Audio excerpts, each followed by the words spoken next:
ನಾನು IPS ಅಧಿಕಾರಿ Ramachandra so ಇದು ಸರ್ಕಾರಕ್ಕೆ ಮುಖ್ಯ. ಒಂದು ಕಡೆ ಅಧಿಕಾರಿಗಳ ಧಮಕಿ, ಇನ್ನೊಂದು ಕಡೆ ಅಧಿಕಾರಿಗಳು ಅಧಿಕಾರ ದುರುಪಯೋಗ. ನೋಡಿ, ಈಗಾಗಲೇ ಪೊಲೀಸ್ ಇಲಾಖೆ 7 ಕೋಟಿ ಕಳ್ಳತನದ ಕೇಸಲ್ಲಿ ಪೊಲೀಸ್ ಇಲಾಖೆನೇ ಸಿಕ್ಕಾಕೊಂಡಿದೆ. ಕಮಿಷನರ್ ಆಫೀಸರ್ಗಳೇ 11 ಲಕ್ಷ ಕಳ್ಳತನ ಸಿಕ್ಕಾಕೊಂಡಿದೆ. ಈಗ ಹುಬ್ಬಳ್ಳಿಯಲ್ಲಿ ಮಹಿಳೆಯನ್ನ ಬೆತ್ತಲೆ ಮಾಡಿರೋದರಲ್ಲಿ ಪೊಲೀಸರೇ ಸಿಕ್ಕಾಕೊಂಡಿದ್ದಾರೆ.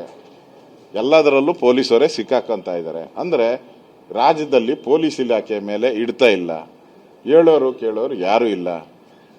ಅದು ಟ್ರಾನ್ಸ್ಫರ್ ಮಾಡೋ ಲಿಸ್ಟು ಹೋಗಿ 4 ತಿಂಗಳಾಗಿದೆ. ಇನ್ನು ಯಾವ ಟ್ರಾನ್ಸ್ಫರು ಆಗಲೇ ಇಲ್ಲ. ಹಾಗೆ ಬಿದ್ದಿದೆ ಎಲ್ಲ. 2 ವರ್ಷಕ್ಕೊಂದ್ಸರಿ ಟ್ರಾನ್ಸ್ಫರ್ ಆಗಬೇಕಾಯಿತು, ಹಂಗೆ ಬಿದ್ದಿದೆ. ಯಾಕೆ ಅಂತ ಹೇಳಿದ್ರೆ ಜಗಳ, ಕಚ್ಚಾಟ, ನಾನು ಹೇಳಿದ್ದೇ ಆಗಬೇಕು ಅಂತ. ಅಂದರೆ ಒಂದು ರೀತಿ ಇಡೀ ಪೊಲೀಸ್ ಇಲಾಖೆನೇ ಗೊಂದಲದಲ್ಲಿದೆ.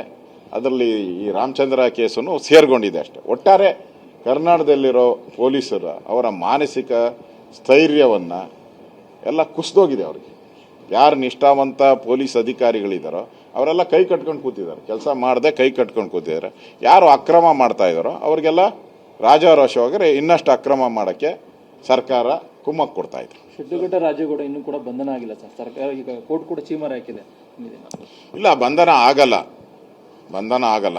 ಯಾಕಂದರೆ ಅವ್ರು ಮಾಡಿರೋ ಪೊಲೀಸ್ ಟೀಮು ಅದು ಉಪಯೋಗಕ್ಕೆ ಬರಲ್ಲ. ಕಾಂಗ್ರೆಸ್ ಟೀಮ್ ಮಾಡಬೇಕು. ಕಾಂಗ್ರೆಸ್ಸಿನ ಒಂದು ಟೀಮ್ ಮಾಡಿದ್ರೆ ಅವ್ರು ಅರ್ಧ ಗಂಟೆಯಲ್ಲಿ ಹಿಡ್ಕೊಡ್ತಾರೆ. ಕಾಂಗ್ರೆಸ್ ಅವ್ರಿಗೆಲ್ಲ ಗೊತ್ತರಿ. ಅವ್ನು ಎಲ್ಲಿ ಕಳಿಸ್ತೋರೆ ಇವರು ಕಾಂಗ್ರೆಸ್ ಅವರು.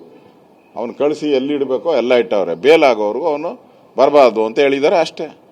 ಅಂದರೆ ಅಧಿಕಾರಿಗಳಿಗೆ ಧಮಕಿ ಹಾಕಿದ್ರು ಇದೇ ಕೆಲಸ BJPದಾಗಿದ್ದರೆ ಏನು ಮಾಡಿರಿ? ಇಷ್ಟೊತ್ತಿಗೆ ಬಂಧ ಮಾಡಿ ಜೈಲಿಗೆ ಹಾಕಿ ಪರಪ್ಪನಗರ ಕಳಿಸ್ಬಿಡ್ತಾ ಇದ್ರಿ. ಇವ್ರು ಕಾಂಗ್ರೆಸ್ ಅವರಾದರೆ ಯಾರಿಂದ ಇದ್ದಾರೆ?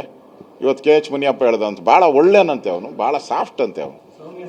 ಸೌಮ್ಯ ಅಂದರೆ ಪುಣ್ಯಕೋಟಿ ಹಸು ಇದ್ದಂಗೆ ಅವನಂತರ.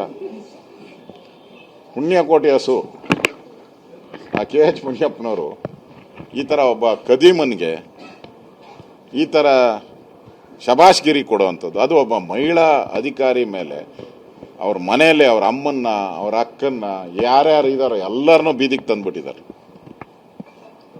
ಅಲ್ಲಿ ಕೆಲಸ ಮಾಡೋ ದಲಿತರು ಅಲ್ಲಿರೋರೆಲ್ಲ 80% ಆ ಕೆಲಸ ಬ್ಯಾನ್ ತೆಗೆದ ಇದೆಲ್ಲ ದಲಿತರು ಇರೋವಂಥದ್ದು. ಅವ್ರನ್ನೂ ಅವ್ಯಾಚ ಶಬ್ದಗಳಿಂದ ಬೈದಿದ್ದಾರೆ. ಅವ್ರ ಮೇಲೆ ಯಾಕೆ ಕೇಸ್ ಹಾಕಿಲ್ಲ? SC/ST case. ಅಂದರೆ ಕಾಂಗ್ರೆಸ್ ಅವರು ಅವ್ರನ್ನ ಬೇಕು ಅಂತಾನೆ ಬಂಧಿಸ್ತಾ ಇಲ್ಲ. ಇದರಲ್ಲಿ ಕಾಂಗ್ರೆಸ್ ಅವರ ಇನ್ವಾಲ್ವ್ಮೆಂಟ್ ಪಕ್ಕಾ ಇದೆ, ಅದರಿಂದಾನೇ ಬಂಧಿಸ್ತಾ ಇಲ್ಲ.